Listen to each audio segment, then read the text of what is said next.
This presentation is on translocation into the mitochondrial matrix by Kayla Holweiler and David Bennington. The endosymbiosis theory states that mitochondria were once prokaryotic cells engulfed by larger eukaryotic cells and developed a symbiotic relationship. This would explain the double membrane layer mitochondria possess. Proteins that are needed inside the mitochondria must cross both layers of membrane and the inner membrane space between them. For the protein to accomplish this, a translocational channel is needed at both the outer and inner membrane. The outer membrane's translocon here is named TOM, which stands for translocase of the outer membrane, and the inner membrane translocon is named TIM, which is here, and stands for the translocase of the inner membrane. The protein must first be coated with HSP70 proteins, which keep the protein from folding up and becoming too bulky to move through the translocons into the mitochondria. The signal sequence of the unfolded protein is known as the N-terminal signal sequence that consists of 20 to 25 basic and hydrophobic amino acids in length. The hydrophobic face of the mitochondrial protein signal sequence is recognized and weakly attracted to TOM20.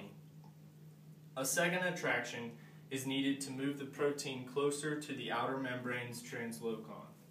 This attraction with the acidic cytosolic domain, which are the negative charges on TOM22, and the basic face, which are the positive charges on the signal sequence, strengthen the attraction and move the signal sequence towards TOM40. The HSP70 proteins are then removed by methods that are still not known.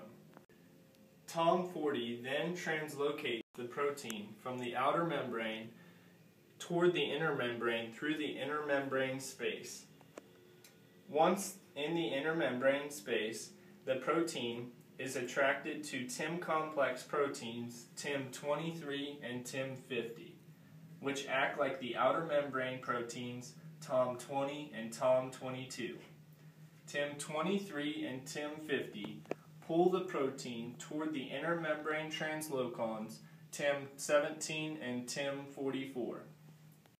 As the protein moves through the inner membrane translocons into the matrix, mitochondrial HSP70 comes and binds to the protein, pulling it further into the matrix.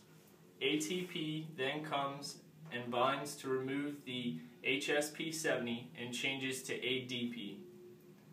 MPP, which is the mitochondrial processing protease, then cleaves the signaling sequence.